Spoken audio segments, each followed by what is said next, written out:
Nairobi is a vibrant, thriving metropolis with some beautiful locations. However, it's important to understand that when British colonialists built the modern infrastructure of Nairobi, they kept what they considered the best and most beautiful locations for themselves.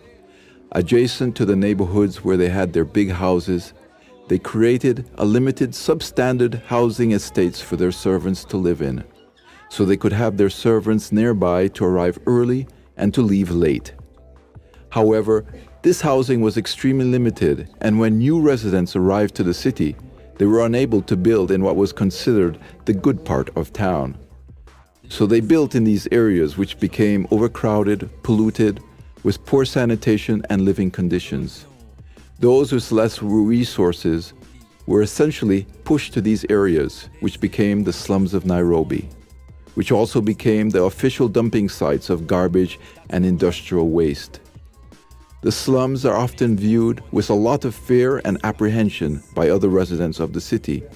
Being a resident of a slum carries with it a stigma that can negatively affect the employment possibility of the person.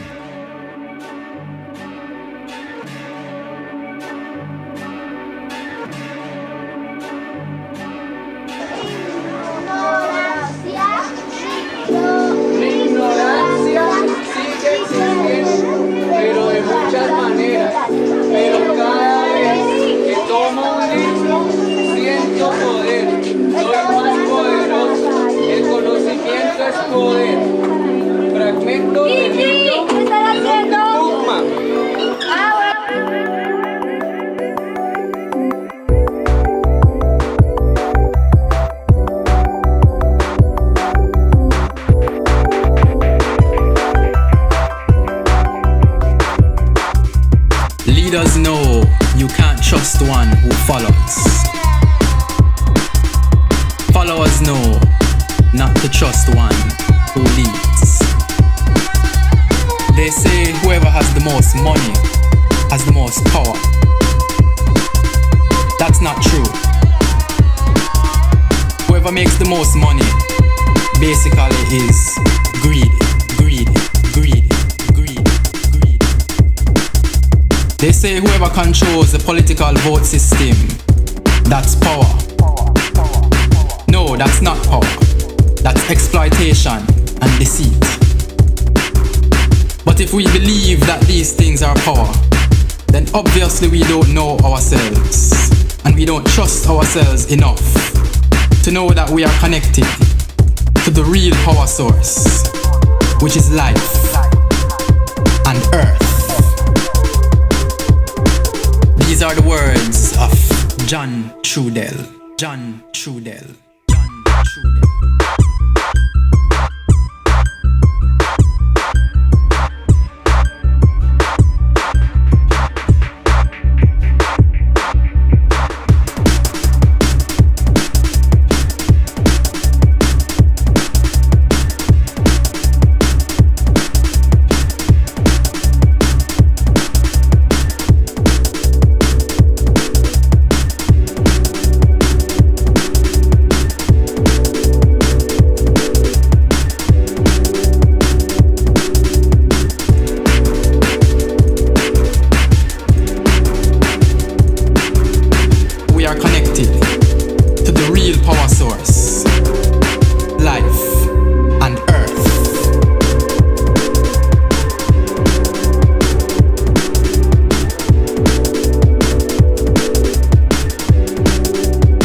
consciência de classe.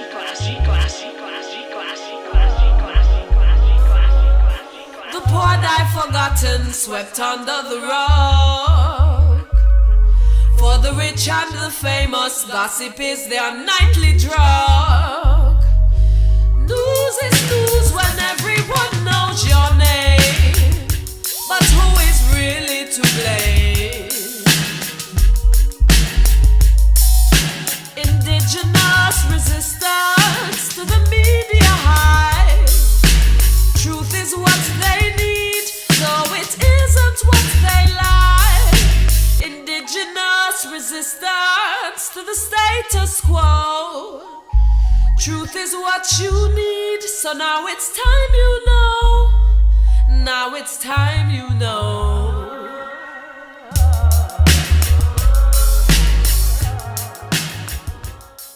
Most people in Kenya view the neighborhood of Korogocho with great apprehension and fear, mainly because of the negative news reports coming from the Kenyan media regarding violence. Someone commented to us that they thought that less than 20% of the middle class of Nairobi had actually stepped foot in Korogocho. This perception has been shaped by socialization and a news media that portrays the residents as lazy who don't want to work. One of the great pleasures of making the mural in the community was the participant of a resident, Joshua, who worked tirelessly with us of his own volition, helping with many of the difficult logistical work connected to preparing the wall for painting, movement of equipment, repairing the wall and installing banners. Joshua worked tirelessly with us into the dark of the night. When we talked further with Joshua and visited his home, he showed us a side of Korogocho that we realized that few in Nairobi had ever seen. Joshua is passionate about the environment and the replanting of trees. He has created a nursery with the seedlings of trees, and he has worked planting hundreds and hundreds of trees. In this area of the community that has a very grim history of police abuses, he has worked with others to create a garden with different crops, a nursery with seedlings, and dug into the earth to create a place where water from the adjacent polluted river can be filtered and used to water the gardens. In the midst of the dust, corrugated iron, industrial waste-related pollution, Joshua and others have created their own green oasis. One of the is when I was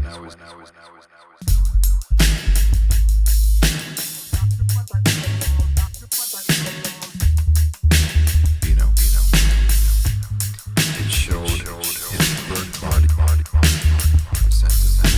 was covered with 30 the result of being set on fire.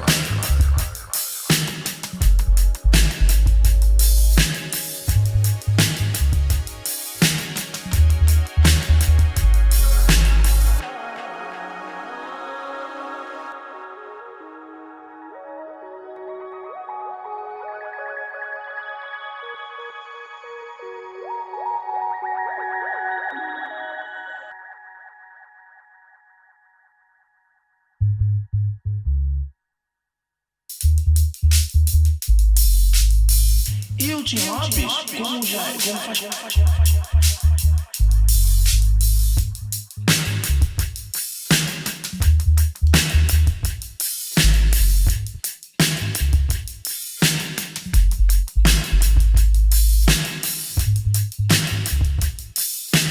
E comemorar.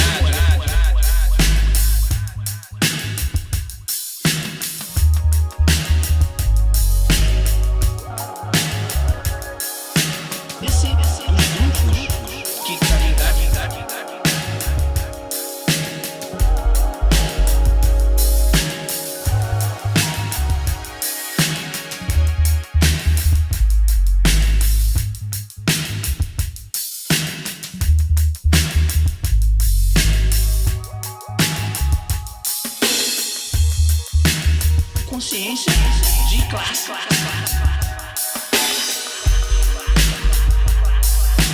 The poor die forgotten, swept under the rug.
quê?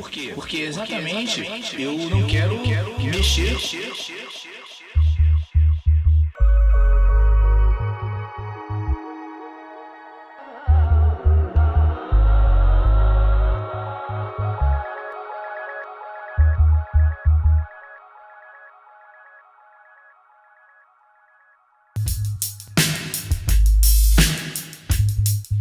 Ela se manifestou e o assunto morre. Ou seja, já tá tudo certo. Na verdade, já sabe que não tá.